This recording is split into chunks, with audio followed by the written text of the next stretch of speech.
For nearly 60 years, Star Trek has inspired generations of dreamers, scientists, engineers, and storytellers. Millions of fans know the adventures of Captain Kirk, Mr. Spock, and the crew of the USS Enterprise by heart. But behind the transporter beams, warp drives, and unforgettable alien worlds lies another fascinating universe, one built with clever illusions, unexpected accidents, and remarkable true stories. The original series was produced on a television budget that often forced the cast and crew to invent creative solutions to impossible problems. Props were repurposed, costumes were improvised, and visual effects relied on imagination more than expensive technology. At the same time, the actors themselves brought extraordinary real-life experiences to production, creating stories that are just as compelling as anything seen on screen. Today, we're counting down 20 strange, surprising, and little-known facts about Star Trek. Some are genuine production secrets. Others are historical details that reveal how much effort went into creating one of television's greatest science fiction franchises. Let's begin. One of the most inspiring stories belongs to the man behind Chief Engineer Montgomery, Scotty Scott. Long before James Doohan became famous for keeping the Enterprise running at warp speed, he had already lived through events far more dangerous than anything Starfleet could imagine. During the Second World War, Doohan served as a lieutenant in the Royal Canadian Artillery and landed on Juno Beach during the D-Day invasion in Normandy. In the chaos of battle, he was struck multiple times by enemy gunfire. One bullet destroyed the middle finger on his right hand, while another would pierce his chest had it not been stopped by a metal cigarette case tucked inside his uniform. It was an incredible stroke of luck that saved his life. When filming Star Trek, the production team quietly worked around Doohan's missing finger. Directors carefully chose camera angles, encouraged him to keep the hand partially hidden, and occasionally relied on clever staging whenever both hands needed to appear prominently. Most viewers never noticed. Even many lifelong fans remain unaware that one of television's most beloved engineers carried a permanent reminder of his wartime service throughout the entire series. It's a remarkable example of how real heroism became part of Star Trek's legacy without ever being mentioned on screen. Another surprising story unfolded before viewers even reached the opening scene of each episode. During the original series, the placement and size of actors' names in the opening credits became a surprisingly sensitive issue. Television contracts in the 1960s often included highly detailed clauses governing billing, and Star Trek was no exception. William Shatner and Leonard Nimoy were both becoming breakout stars, and their contracts reflected their growing importance to the series. Producers had to carefully balance how each actor was credited, ensuring neither appeared significantly favored over the other. While stories of an intense rivalry are often exaggerated, negotiations over billing were very real and reflected the realities of Hollywood business rather than personal animosity. Interestingly, despite occasional professional disagreements, both actors later acknowledged that their partnership ultimately became one of television's most iconic friendships.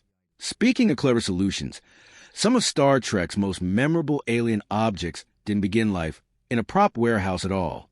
The show's art department constantly searched local stores for unusual household items that could be transformed into futuristic technology. Decorative glass bottles became alien beverages. Kitchen utensils evolved into medical equipment. Plastic containers, electrical components, and even hardware store supplies found their way onto the Enterprise bridge or into distant alien civilizations.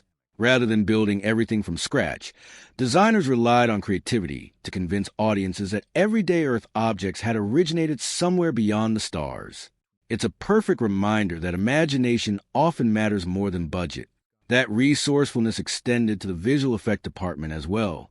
Creating convincing spacecraft in the 1960s was far more difficult than many people realize. Every shot of the USS Enterprise required carefully photographed physical models suspended in front of painted backgrounds. If an expensive model shot could be reused by simply reversing an image or changing the background, producers gladly accepted the savings. Eagle-eyed fans later noticed that in a handful of scenes the Enterprise appears mirrored, causing the famous NCC 1701 registry numbers to read backward. At the time, almost nobody watching on small black and white television sets noticed the mistake. Decades later, however, high-definition restorations turned these tiny production shortcuts into beloved pieces of Star Trek trivia. Continuity errors also appeared surprisingly early in the franchise. One famous example involves Captain James T. Kirk himself. In the early episode Where No Man Has Gone Before, Gary Mitchell creates a gravestone for Kirk that mistakenly identifies him as James R. Kirk. By the time the series fully established the captain's middle name as Tiberius, the error had already become part of television history. Modern fans sometimes wonder why later restorations didn't digitally correct the mistake, but the producers intentionally chose to preserve the original footage rather than rewrite history. As a result, the incorrect tombstone remains one of the franchise's most famous continuity quirks. Costume designers also had to stretch their budgets in wonderfully inventive ways. The fearsome Klingon introduced during the first season appeared intimidating despite having costumes assembled from surprisingly ordinary materials. Various textured plastics, molded rubber, industrial fabrics, and repurposed packaging materials helped create armor that looked convincingly alien under studio lighting. The audience never questioned it because lighting, makeup, and performance completed the illusion. It's another example of how Star Trek repeatedly proved that artistic creativity could overcome financial limitations. One of the earliest alien spacecraft seen in the series demonstrates this philosophy perfectly. The mysterious Phasarius from the Corbomite maneuver looked unlike anything audiences had ever seen. Rather than copying traditional rocket designs, the production team constructed an enormous glowing sphere covered with countless raised circular details that created an unsettling organic appearance. Through careful lighting, slow movement, and optical photography, the simple model became one of television's most memorable alien vessels. Even decades later, the Phasarius still feels strangely mysterious because its unusual design avoided familiar science fiction cliches. The illusion of deep space required equally inventive techniques. Since computer-generated imagery didn't exist, special effects artists manually created star fields using photographic plates, multiple exposures, and painstaking optical printing. Tiny points of light were photographed repeatedly, layered together, and carefully aligned frame by frame to simulate movement through space.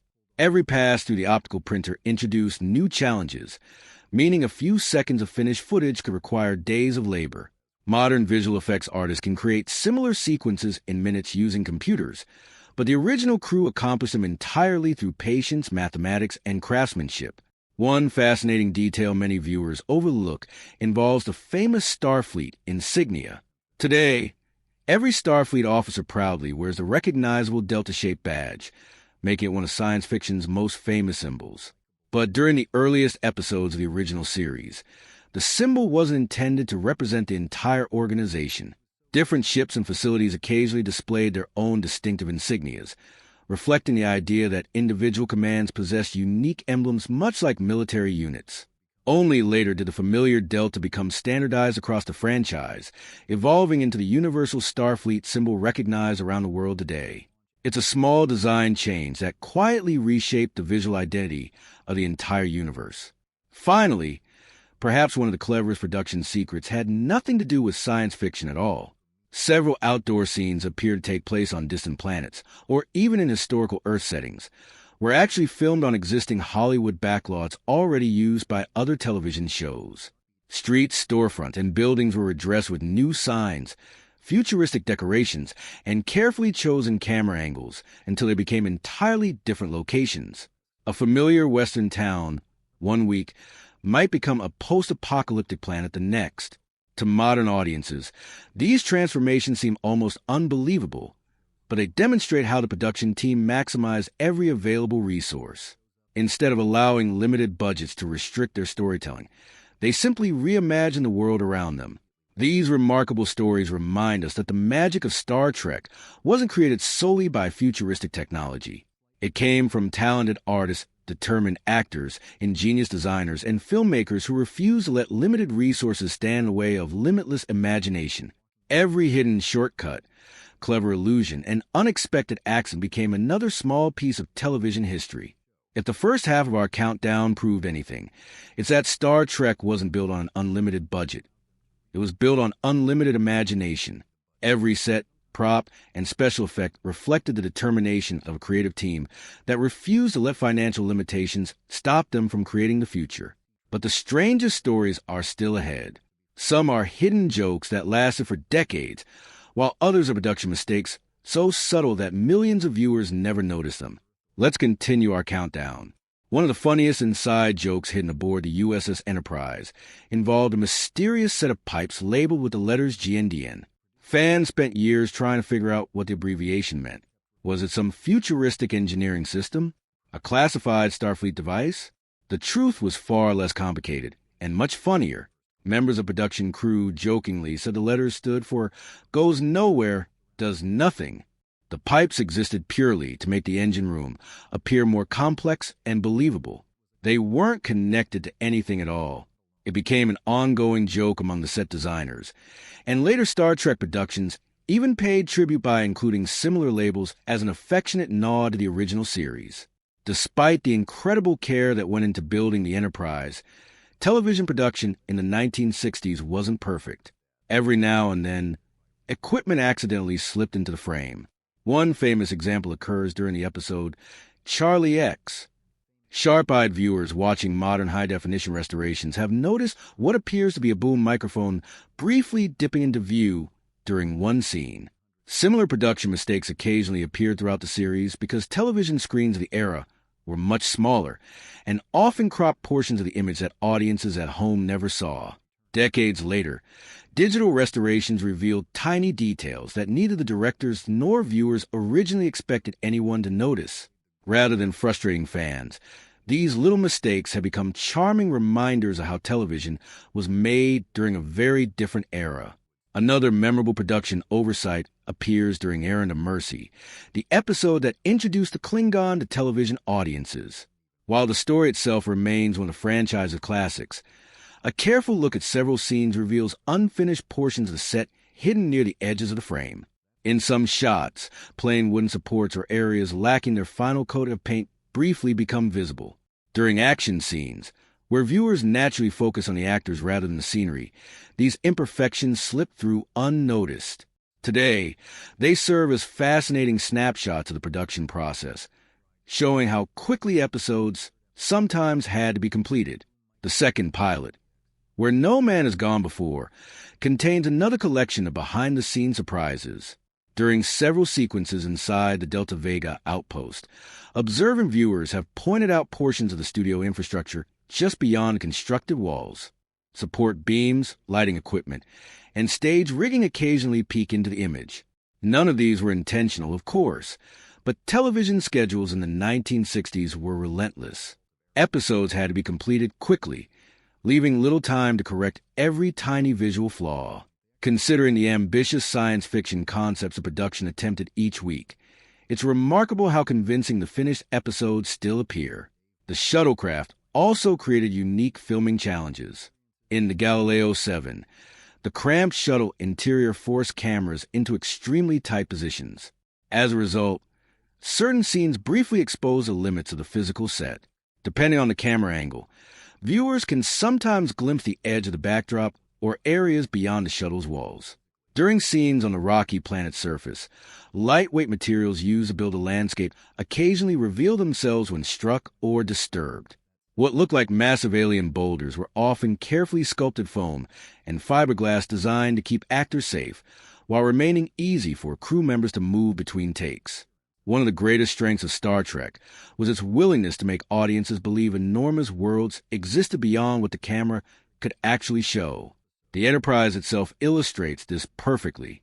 Although the ship appeared enormous on television, only selected portions of its interior were ever built. Corridors were reused repeatedly, often filmed from different directions to suggest entirely new sections of the vessel. A single hallway might represent engineering in one episode, crew quarters in another, and an entirely different deck a week later. Careful lighting, new wall decorations, and different camera angles convinced audiences they were exploring an endlessly complex starship when, in reality, much it was the same set rearranged again and again. Even transporter effects, one of Star Trek's most iconic visual signatures, were born from necessity rather than luxury. Instead of constructing expensive landing sequences for every planet, creator Gene Roddenberry approved the idea of transporting crew members directly from ship to surface. The sparkling transporter effect became one of television's most recognizable images, but also dramatically reduced production costs by eliminating the need to repeatedly film spacecraft landing and taking off. Sometimes the most famous ideas emerge because they solve practical problems. Another unusual fact concerns the famous sound effects that define the Star Trek universe. The communicator chirp, the phaser blast, and the transporter sound became instantly recognizable around the world, yet many were created through experimental audio techniques using analog recording equipment. Engineers manipulated oscillators, electronic tones, and tape recordings to invent sounds unlike anything audiences had heard before. Those distinctive effects became so iconic that later Star Trek series continued using updated versions decades after the original show ended. They demonstrate how even sound design helped establish the franchise's unmistakable identity. Perhaps the most surprising legacy of the original series is how often its production methods influenced future filmmakers. Directors, designers, and special effects artists who grew up watching Captain Kirk's adventures later admitted that the show's creativity inspired their own careers. Many went on to shape blockbuster science fiction films and television series, carrying with them lessons learned from a show that succeeded through imagination rather than unlimited resources. The influence of Star Trek reached far beyond entertainment, inspiring engineers, astronauts, scientists, and inventors who later helped turn some fictional ideas into real technology. And that brings us to our final fact. For all its famous mistakes, recycled props, visible production flaws, and budget-saving tricks, Star Trek never lost sight of what truly mattered. Viewers didn't return every week because every effect was flawless. They returned because the stories encouraged curiosity, optimism, and hope for the future. The original series imagined a universe where humanity had overcome many of its divisions and worked together to explore the unknown. That vision resonated far more powerfully than any expensive special effect ever could. In many ways, the imperfections became part of the franchise's charm. Fans enjoy spotting mirrored starships, continuity slips, hidden microphones, and recycled props not because they diminish the experience, but because they reveal the incredible effort behind every episode. They remind us that a dedicated group of artists created an entire galaxy using creativity, craftsmanship, and determination. Nearly 6 decades after the USS Enterprise first appeared on television screens, Star Trek continues to inspire new generations of explorers. Whether you're a lifelong Trekkie or someone discovering a franchise for the first time, these strange behind-the-scenes stories prove that the real magic wasn't hidden inside the warp engines,